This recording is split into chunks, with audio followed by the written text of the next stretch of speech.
നമസ്കാരം കൂട്ടുകാരെ. ലോകത്തെ ആകെ വെറുപ്പിച്ച ആ പവേഴ്സ് ട്രംപ് തിരികെ പിടിക്കുകയാണ്.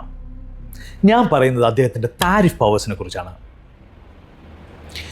ട്രംപ് അധികാരത്തിൽ വരുന്നതിന് മുമ്പ് തന്നെ ഇന്ത്യ, ചൈന, പിന്നെ ബ്രിക്സ് കൺട്രീസിൻ്റെ മേൽ കടുത്ത താരിഫ് ചുമത്തുമെന്ന് ഭീഷണിപ്പെടുത്തിയിരുന്നത് നിങ്ങൾക്ക് ഓർമ്മയുണ്ടാകുമല്ലോ.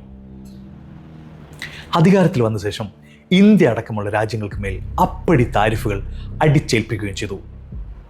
എന്നാൽ ഈ പവേഴ്സ് മിസ്യൂസ് ചെയ്യുന്നത് കണ്ടപ്പോൾ US സുപ്രീം കോർട്ട് ഇടപെട്ട് അദ്ദേഹത്തിൻ്റെ ചിറകരിഞ്ഞു. ഇവിടെയാണ് രസകരമായ വിശകലനം വരുന്നത്. സുപ്രീം കോർട്ട് പണി കൊടുത്തതോടുകൂടി ട്രംപിൻ്റെ പ്ലാനുകളെല്ലാം തകിടം മറിഞ്ഞു. ഒരുപക്ഷെ വീണ്ടും ഇതുപോലെ എന്തെങ്കിലും സ്റ്റുപ്പിഡ് താരിഫ് പ്ലാൻ കൊണ്ടുവന്ന് കോടതിയിൽ തോറ്റാൽ തൻ്റെ ഇമേജ് വീണ്ടും കേടുവരുമെന്ന് കരുതിയായിരിക്കാം പിന്നീട് അദ്ദേഹം 10% മുതൽ 12% വരെയുള്ള ചെറിയ താരിഫിലേക്ക് ചുരുങ്ങിയത്. എന്നാൽ ഇത്രയുമൊക്കെ തിരിച്ചടി കിട്ടിയിട്ടും ട്രംപ് വെറുതെ ഇരിക്കുമോ? ഒട്ടുമില്ല.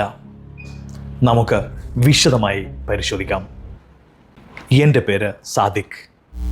Welcome to Sadiq talks. Trump തൻ്റെ ഇമേജ് കാത്തു സൂക്ഷിച്ചുകൊണ്ട് തന്നെ ലോകത്തെ വിരട്ടാനുള്ള താരിഫ് പവേഴ്സ് വീണ്ടെടുക്കാൻ ട്രംപ് ഒരു അടിപൊളി ലൂപ്പ് ഹോൾ കണ്ടെത്തിയിരിക്കുകയാണ്. അതിൻ്റെ ആദ്യ ഇരയാണ് കാനഡ. കാനഡയ്ക്ക് മേലെ അദ്ദേഹം 50% താരിഫ് ചുമത്തിയിരിക്കുന്നു.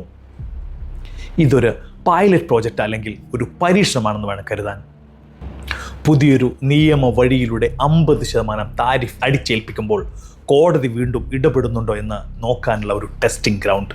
അതെ, 30 ദിവസത്തിനുള്ളിൽ കാനഡയിൽ നിന്നുള്ള ഗുഡ്സിന് 50% താരിഫ് നിലവിൽ വരും. പ്രസിഡന്റ് എക്സിക്യൂട്ടീവ് ഓർഡർ ഒപ്പുവെച്ച് കഴിഞ്ഞു. ഇനി നമുക്ക് ഏറ്റവും പ്രധാനപ്പെട്ട നമ്മുടെ കാര്യത്തിലേക്ക് വരാം. എന്താണ് നമ്മുടെ ഇന്ത്യയുടെ അവസ്ഥ? നമ്മൾ ഓർക്കേണ്ട ഒരു കാര്യമുണ്ട്. ഇന്ത്യയെയും ഇപ്പോൾ അമേരിക്ക വെറുതെ വിട്ടിട്ടില്ല. Section 301 of the trade act ഉപയോഗിച്ച് ഇന്ത്യ അടക്കമുള്ള രാജ്യങ്ങൾക്ക് മേൽ 10% നിർബന്ധിത താരിഫ് ചുമത്താൻ USTR ഉത്തരവിട്ടിരിക്കുകയാണ്. ആദ്യം ഇത് 12.5% ആയിരുന്നു. ആ കാറ്റഗറിയിലായിരുന്നു ഉണ്ടായിരുന്നത്. പിന്നീട് ഇന്ത്യ നടത്തിയ ഡിപ്ലോമാറ്റിക്, അതായത് നയതന്ത്ര ചർച്ചകളിലൂടെ ആ അടിസ്ഥാനത്തിൽ അത് 10% കുറച്ച്. എങ്കിലും താരിഫ് തന്നെയാണ്. അമേരിക്ക ഉയർത്തുന്ന എന്തൊക്കെയാണ് അമേരിക്ക ഉയർത്തുന്ന ആരോപണങ്ങളെ എന്ന് നമുക്കൊന്ന് പരിശോധിക്കാം. വളരെ ലളിതമായി ഒന്ന് പരിശോധിക്കാം. ഒന്ന്, trade barriers and high taxes. ഇന്ത്യയുടെ dairy products, agriculture barriers, US ഗുഡ്സിന് മേൽ ഇന്ത്യ ചുമത്തുന്ന ഹൈ ഇമ്പോർട്ട് ഡ്യൂട്ടീസ് എന്നിവ. 2, ഡാറ്റ ലോക്കലൈസേഷൻ. അമേരിക്കൻ IT കമ്പനികൾക്ക് മേലുള്ള ഇന്ത്യയുടെ ഡാറ്റ നിയന്ത്രണങ്ങൾ. 3, labour rules and imports. Forced labour അഥവാ തൊഴിൽ നിയമങ്ങളുമായി ബന്ധപ്പെട്ട കാര്യങ്ങൾ ചൂണ്ടിക്കാണിച്ചാണ് ഇപ്പോഴത്തെ 10% താരിഫ്. അമേരിക്കയിലേക്ക് ഏറ്റവും കൂടുതൽ കയറ്റുമതി നടത്തുന്ന രാജ്യങ്ങളിൽ ഒന്നാണ് ഇന്ത്യ. നമ്മുടെ textiles, IT, pharmaceuticals, steels, leathers എന്നീ മേഖലകളെ ഇത് നേരിട്ട് ബാധിക്കും. ഇന്ത്യ അമേരിക്കയുമായി ഒരു അനുകൂല ബിലിറ്ററിയൽ ട്രേഡ് ഡീൽ ഒപ്പുവെച്ചില്ല എങ്കിൽ കാനഡയ്ക്ക് കൊടുത്തതുപോലെ 50% വരെയുള്ള താരിഫ് ഭീഷണി ഇന്ത്യക്ക് നേരെയും ഉയർത്തുമെന്ന വ്യക്തമായ സന്ദേശമാണ് ഇവിടെ ട്രംപ് നൽകുന്നത്.